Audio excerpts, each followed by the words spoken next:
Hey, this is Yanni with Escala, and by the end of this video, you are going to know the difference between an org chart and an accountability chart at a super practical level. You might be asking, why should I care? Why is this important? Well, firstly, I'm sure you've seen loads of org charts.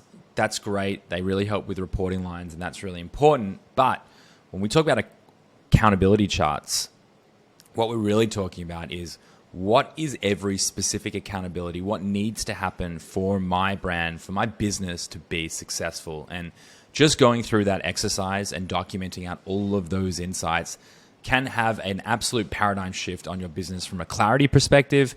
But when you actually roll that out across the business, what you'll find is it frees you up to focus on so much more, especially when you overlay those accountabilities to individuals in your business as you're growing to that level. Before I go into the details and I actually pull up a working example, I thought it's probably worthwhile me sharing who I am and what we do and why should you care. I'm the co-founder of Escala. We are a boutique process improvement management consultancy. We have 35, mostly ex-Ernst & Young management consultants who are all Philippines-based. And what we do is we systemize businesses for scale and for sale. We come in, we deliver SOPs, training videos, documentation. I mean, just to show you guys a little bit as to what that looks like. This is our hierarchy. So this is how we actually build out process inside of businesses. When we are what we're looking at right now is a process map from those levels 1 to 3. I know I ran through it quickly, but essentially it's pretty overwhelming to look at a first time, and that's not what I'm trying to do here today. So we'll build this, we interview, shadow review, and build clarity around the business so that you can understand what's happening.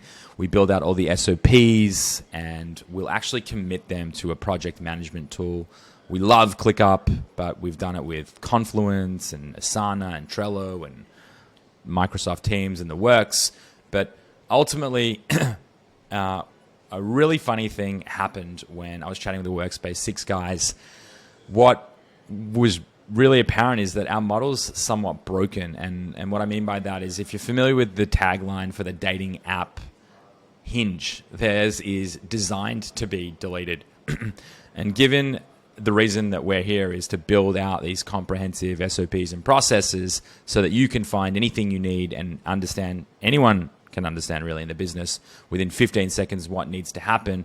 We're kind of a service designed to be discontinued. So we come in here, we build all of this, and we empower you in a 3 to 6 month period to be able to do all of this and update it yourselves. So I'm going to jump back into what I committed to telling you and educating you about, but I thought probably worthwhile understanding that, this isn't our first rodeo, and this is exactly what we are designed to do. So like I said, org and accountability charts. So let's start with what is most common and most well-known, and that's the org chart. So I'm just going to move my head out of the way here. So the org chart, like I said, very focused on reporting lines, how you'll be able to use this template that we are giving you guys. And there's, if you forget anything, you'll actually see here as well. It's written down there, and this one's actually a little bit prettier, but to stay with the example here. So the dotted lines are indirect reporting lines. So this, I believe, is an Amazon business. So the product development manager has the keyword researcher reporting directly to them, but the brand manager might need help for listing optimization and things like that, which would fall under that person's accountability. I think you guys might be seeing where I'm going here. So while an org chart looks like this, an accountability chart really is where a lot of the focus should be placed, and something that you should take really, really seriously if you're looking to really scale your business. So there might be hundreds of accountabilities inside of your business, but only a select few number of people. And so what you'll actually find is that inside of this accountability chart, one individual, let's take the CEO, for example, might be sitting as the head of finance from an accountability standpoint, and the supply chain manager, and all of these different accountabilities, which, back to this one, you actually document it this way. So you'll define 4 or 5 of these accountabilities and how that actually works.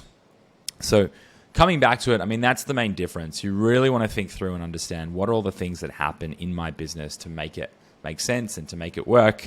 And I would say If any of this has caught your attention, these are standard parts of our onboarding. When we're interviewing, shadowing, reviewing, understanding, we're helping guide this insight and decision making and build your business to the future. So, if you as a founder or a senior leadership want to focus more on working on the business and not in it, that is what we are here to do. We're here to make sure that you don't waste time on things like lengthy onboarding processes or key man or woman risk, where if someone leaves, all of a sudden all of that IP is gone. That is what we protect you for. Obviously, that's something critical when you're selling your business, and you're selling your business and not you or your employees attached to it. So if any of this sounds interesting, and if for no other reason you just want a therapy session and to blurt out all the problems that you have in your business and have us give you some insights and some clarity, we're very happy to give you those insights, share our proposal, and in it you get a lot of insight into how we think and look to attack the problem. Of course, our goal would be, and we would love to work with more of you. I don't know if I mentioned it before, but if I hadn't, we've worked with over 150 brands now, ranging from $1 million to $250 million, and we've really created an opportunity for brands that once would only be like Unilever and P&G that could work with McKinsey and Bain and EY. We now have what we believe to be the perfect mix for how big corporates operate, but for the small to medium enterprise in the e-commerce space. So thanks a lot for watching all the way to the end. I hope it's helpful. We will be coming up with loads more content, and I hope to meet all, if not some of you, real soon.